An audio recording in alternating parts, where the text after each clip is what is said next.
Oh dear. Another dogged contender. Welcome, unkindled one, purloiner of cinders. Hello everyone, this is Mercurio from Yaba Games, and today we will find out if you should play Dark Souls 3 in 2022. Let's do it!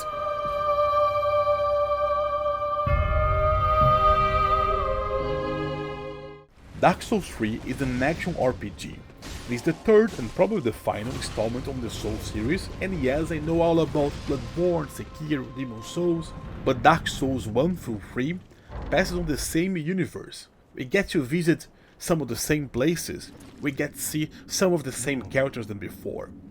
So the world now is a lot darker than in Dark Souls 2 or 1. It is a gritty place, and the game does a great job in immersing us, the players, on it. It is easy to feel the desolation, the sense of dread while roaming this forsaken place. We play as the Ashen One, an undead who roves from its grave that needs to take down the Lord of Cinder to link the fire. And yes, there is a very deep and complex story, but the storytelling in this game is a lot different than in most games, but we'll talk more about that later. The game we play, although an action RPG, is very different first. You have to understand that this game, along with its predecessors, made a total new genre of game. We call it the Souls-like, or Soulsborne as it's also known. You can see that a lot of games nowadays are using the tag Souls-like, or maybe similar to Dark Souls, and that's because it is a new style. In most action RPGs, like for example The Witcher or Devil May Cry or God of War, and the list goes on, you could go from the beginning and charge at 10 enemies at the same time, and you win the fight.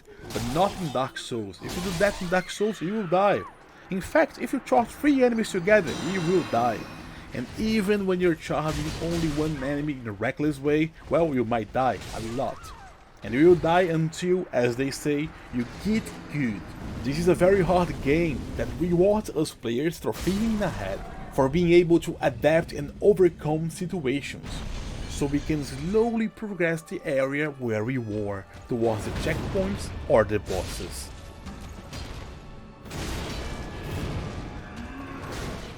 The checkpoints in this game, like in the previous Dark Souls, are the bonfires, and they make up for great level design.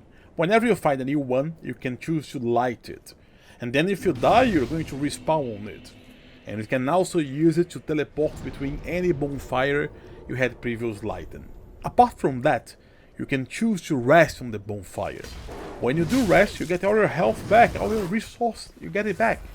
But also all the enemies will respawn. And sometimes you find yourself in the level and you can't push forward, so you keep coming back to rest. But when you do, well, everything will respawn and then you have to go and clear everything again. So that makes for a hassle, but makes for a great decision. Do you try to push forward to try and find a new bonfire, or are you going to play safe, just come back to the previous one and go and cash in your souls? Very well. Then touch the darkness within me. Take nourishment from these sovereignless souls. And as you gather souls and level up your character, you can branch out in many ways. Maybe you're going to use heavy weapons, or maybe you want to use agile weapons, or I don't know, you want to use pyromancy, or sorcery, or faith powers. Even between the weapons they are so different. They can be heavier, so they will be easier to break your opponent's guards. They can be with a longer reach. They can hit things side to side, so they will hit many things now in a swing. So there are lots of stuff to tinker here. So many possibilities for you to play around. And don't worry, later on in the game you can respect your character, so you can change your builds all around if you want to. Don't be afraid to try stuff around.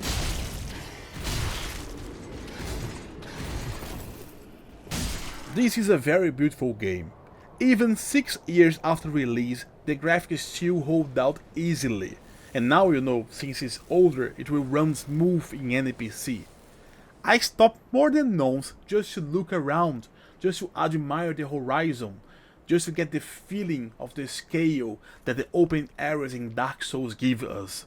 And some level designs like the Boreal Valley or Under Londo, they are jaw-dropping. I miss it. Just by speaking of it, I can remember it and I miss it a lot. The combat is faster than the previous Souls, although not faster than Bloodborne, but it is even more satisfying. Whenever you are dying a lot against a particular enemy, but you finally understand how to beat it and you win the fight, it is so good. You get that rush, that amazing feeling of accomplishment. If that's a boss, you've been dying to the same boss for 2 hours and you beat it, man, it's so good. We have lots of bosses here, not more than Dark Souls 2, but here they all look amazing and they feel mostly unique. They will for sure be able to challenge different players with different play styles. If you play alone, the multiplayer aspect of the game is great, because it ties to the lore of multiple worlds, praise the sun, and also shows that there are other undead trying to do the same as you were. So every blood pool you click to see the last moments of a player is actually an undead in another world that tried to do something and died. Or every message that you read that another player left for you, you can think that's an undead that is on the same quest as you were and left a message for some other undead to try and do what he's trying to do. Whenever you find like corpses or undeads that went hollow, maybe they were undead that they were on the same quest that you were. So Dark Souls ties the game mechanics to its lore, and it is amazing. I can't praise it more.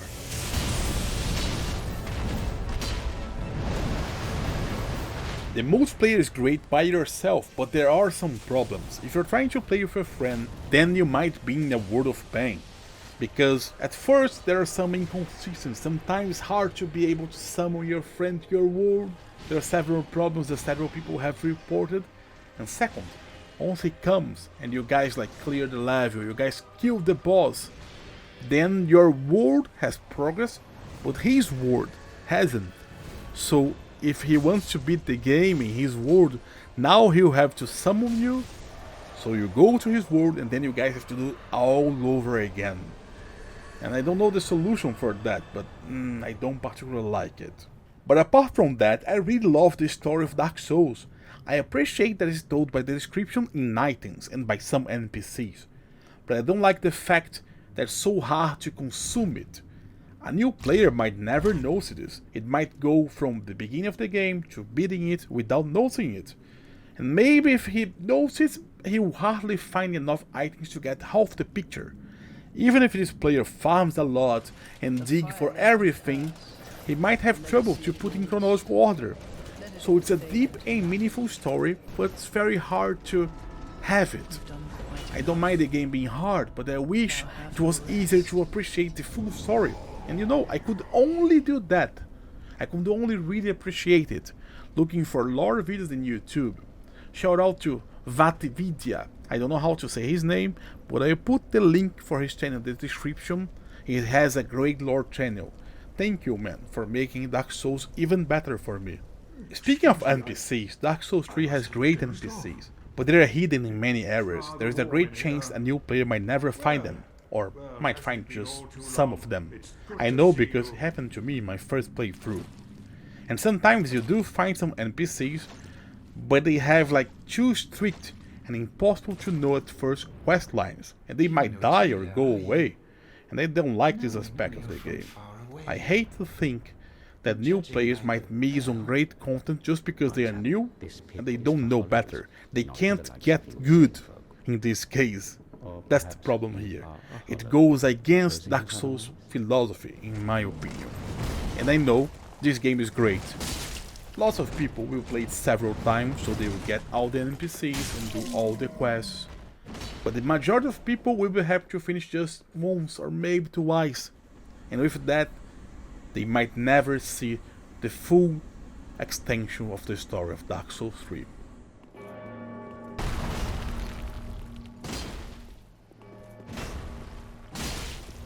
To conclude, Dark Souls 3 is a great game. It held up strong all these years. It might be the third installment of the Dark Souls trilogy, but it's a very good entry point for newcomers to the Soulsborne style. We highly recommend it, give it a try. If you're able to master the first hours, you'll probably get hooked by the game. and then maybe after beating it, you might go ahead and play other instances in the franchise. We at Yaba Games give Dark Souls 3 a solid 8. See you guys, and please like the video, subscribe to the channel.